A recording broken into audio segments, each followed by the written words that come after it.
発売前から音質以外のところでも話題になってたイヤホンレビューハージもあるよう。このレビューを書いている時点でも、色々決まっていないこともあるようなので、メーカー等の発表を確認してから検討することをお勧めする。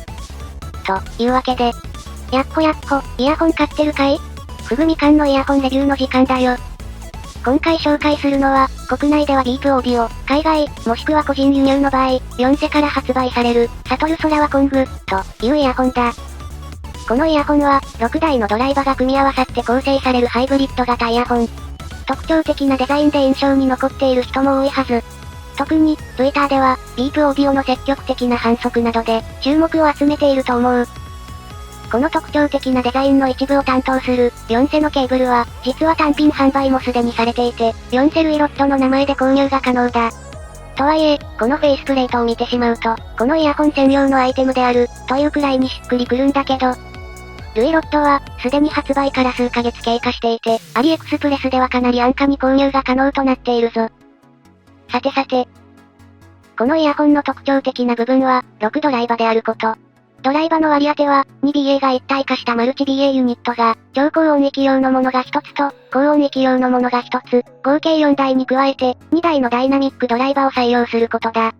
近年、特にここ2年ほど、複数の低音域用ダイナミックドライバーを採用したハイブリッド型の勢いが強いように思うんだけど、このワコングもにダイナミックドライバー使用。手元の資料では、各ドライバーの細かな情報は確認できないものの、ダイナミックドライバーは目視で 6mm から 7mm 程度の同サイズのものが使用されており、また、BA に関しては、メーカーや型番が公開されていない、カスタム、という扱いになっている。2ダイナミックドライバモデルは、その組み合わせやサイズ、ドライバの振動板材質などによって、大きく性格を変えることのできる、奥深い構成なんだけど、今回のワコングに関しては、比較的小サイズのダイナミックドライバが2つ。サブベースをめちゃくちゃに強化する、というよりは、音色に厚みを持たせて、ウォームに仕上げよう、というコンセプトがなんとなく見えるドライバ構成だ。実際、メーカーとしても、ウォームで自然な表現力を売りにしているみたい。逆に、超高音域、低音域が明瞭で、かつボリュームがあるタイプのイヤホンではないことに注意しよう。また、一つ一つの音が明瞭で、分離感があるタイプでもない。マルチドライバは、その真逆で、より一つ一つの音色が馴染んでいて、かつ量感があるような印象の音を目指している、と感じられたな。外装は軽い。5g 台で、マルチドライバーイヤホンとしては、とっても軽く、かつ、サイズにも無理がないので、2ダイナミックドライバーマルチドライバーでかなり無茶をした外装形状になったりはしていない点が重要だ。なので、ウォーム寄りで、聞き応えもナチュラル、長時間向けなのに加えて、装着感の面でも、不快感を生じさせないバランスになっているのが良いところだな。今回の付属品は、4セワコングの方のもの、グローバル版、とでも言おうか。ヒド内で流通する予定のビープオーディオ5カーの方は、仕様と付属品が変更になっている可能性があるので注意しよう。大まかに、アクセサリー類は、ルイロットケーブル、4.4mm を 3.5mm 接続に変換できるショートケーブルと、USB-C 接続を可能にする DAC ニューケーブルだ。DAC ニューケーブルについては、詳細が公表されておらず、内部的にバランス接続されているものではなさそう。この価格帯のイヤホンを使用したいなら、本領を発揮させたい場合、別売の DAC が必要になるだろう。とはいえ、どちらの変換ケーブルも、ルイロットと同じデザインで作られていて、かなり強いこだわりを感じる一本となっている。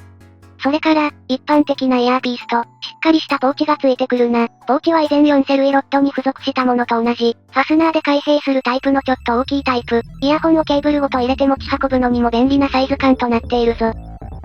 そうそう。軽量で使いやすい本体の内部は、しっかり音導管が形成されているタイプ。音色の調整は、かなり気を使っているのがわかる。海外の価格を見る感じ、だいたい300ドルくらいの価格設定みたいなので、こういう仕様はやっぱり欲しいところだ。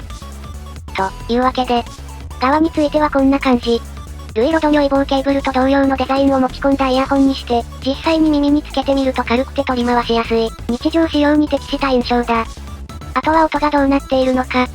音色について見ていこうか。ワコングの音色は、派手なところを強調するよりも、全体の調和を重視した、ウォームでナチュラルなサウンド、と言っていいだろう。6mm のデュアルダイナミックドライバは、基本的にマイルドな印象で、特別刺激的なサウンドを期待している人や、ドライバ構成由来の個性を期待している人には、そういったものがないのは先に言っとくぞ。ワコングのドライバは、LCP プラス PU。LCP は近年高解像度な印象のイヤホンも出てきているものの、振動板としてはマイルドな音の方が得意な印象がある。10mm ダイナミックドライバクラスだと、サブベースの衝撃感に特筆すべきものがあるけれど、ワコングのような 6mm バージョンの場合、ベースがしっとり聞こえる、という印象が大きいな。ワコングのウォーム感を大きく演出しているのも、この2ダイナミックドライバによるところが大きそう。ウォームなだけであって、低音域が強烈な印象はないので、しっかりと、落ち着いて曲を聴くのにおすすめできる。また、分離感が高まりすぎていないので、あまり変に誇張された音質にしてほしくない、古い音源や、最新の音源でもしっとりと聴きたい時に、ワコングは活躍するだろう。音色のバランスとしては、しっとりとした、低音も強すぎない1ダイナミックドライバみたいな印象なんだけど、音色に全体的に厚みがあるので、そこが6ドライバなんだなぁ、と感じるタイプ。ボーカルもしっとりとしていて、聴きやすく刺激的すぎない。ネオ基本とかに近いような調整だけど、もちろん、マルチダイナミックドライバと凝った音同感構造のおかげで、それらより解像度が高く、しっかりリスニング向けに性能は高められている印象を受けるぞ。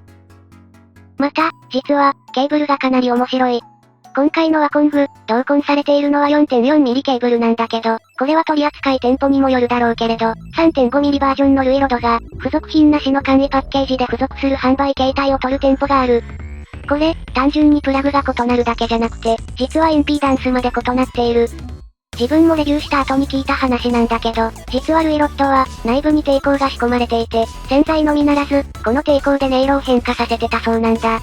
実際、ルイロットに関しては、個別のレビューもしているんだけど、その時には、洗剤の構成やより具合から想像したよりも、温かい音色、という評価になっている。この温かく感じたのは、ケーブルに仕込まれた抵抗が原因だったみたい。ただ、この抵抗、ワコングと組み合わせることを前提に取り付けられていたようで、ワコングの場合、4.4mm バランスで効く、出力の高い状態で、程よくウォームさを保つ、という役割を果たす。逆に、3.5mm バージョンの活躍するシチュエーション、つまり、低出力なシングルエンド環境で使用するような時には、抵抗は邪魔になってしまい、全体が丸くなり、暗めの音響になっちゃうんだ。なので、シングルエンドで使用したい場合は、3.5mm バージョンのケーブルも付属するバージョンを購入することを強くお勧めする。4.4mm のバランスエンド、かつ出力が高めの環境で使うのなら、抵抗入りルイロットの方がシチュエーションに合っている、とも感じたな。ここら辺の仕様変更もかなり悩んで追加されていたようなので、最後の最後まで、ルイロットまで込みで、ベストな音色を出せるように調整されていた、というあたりが、かなりこだわったイヤホンだったんだなというのを伺わせる。そんなわけで、ぜひ、標準ケーブルのまま楽しんでほしいイヤホンだ。ケーブル、イヤホンとも、200ドル超の魅力はあると思う。音色を分解してみようか。全体に、やりすぎないのがワコングの魅力だ。鋭くなりすぎず、高音域が主張しすぎない高音域、たっぷりと情感のある中音域、十分な低音域、サブベースはあえて控えているが、出ていないわけではなく、サブベース側の量感が完全に尻切れトンボになっていないので、ポテンシャル不足でサブベースが足りない、というよりは、キャラクターを追求した結果サブベースを削ってるタイプのイヤホンだと思うな。高音域と低音域がそこそこで、中音域がしっかりしているので、かまぼこ的な聞こえ方になるかと思うと、そんなことは全くなく、しっかりとそれぞれに表現力はあるが、鋭く主張してくる部分がない、といった塩梅。今回は4セブランドだったので、もっと中国市場的な、ドンシャリ感が強かったり、高質な高音域よりだったり、ウォームだとしてももっとサブベースまでたっぷりな感じに仕上がってるのかな、という予想だったんだけど、日本国内のウォームより好きなブランドみたいなサウンドだった。ここら辺は国内の販売を担当するビープとかの仕事なんだろうか。また、ウォームでありながら、空間が平面的になっていないのもよろしい。空間は適度に広い、ちょっと小さめのホールくらいの空間表現。程よく大きな閉鎖空間で、邪魔にならない程度に反響も感じる。それぞれの楽器や声は程よく距離感を保ってくれていて、ウォームながら暑苦しい感じは一切ない。それでいて、ドライバーを重ねたことによる力強さはしっかりと感じるので、見せつけてこないタイプの一定の距離を保ったマッチョの体温を感じるような印象だ。今回の視聴では、DAP1 Pro を使用していたので、アンプによる補正のせいかなと思って SMSLM300SE という DAC 単体でも聞いてみたんだけど、やっぱり独特なしっかり箱に包まれてる感と、適度な距離感、そして、ウォーム感もしっかり表現できてた。バランスが良く、音色の聞き分けもできるけど、程よくウォーム。そして、低音がぶち抜いてこない安心感、というのが、このワコングの魅力だと思う。低音にもう少し衝撃力が欲しい場合、よりダイナミックドライバの大きなモデルなどが選択肢に入ってくると思うけど、日常的に使っているイヤホンが筋肉を見せつけてきて辛い。という人には、ワコングは、程よくナチュラルで、扱いやすい1台になるはずだ。迫力がありすぎない大編成音楽から、読書まで、しっかりと対応できる。ここまで聞いて、魅力的に感じる人には、このイヤホンの情報を引き続き追い続ける価値はあると思うぞ。といったところで今回はここまで。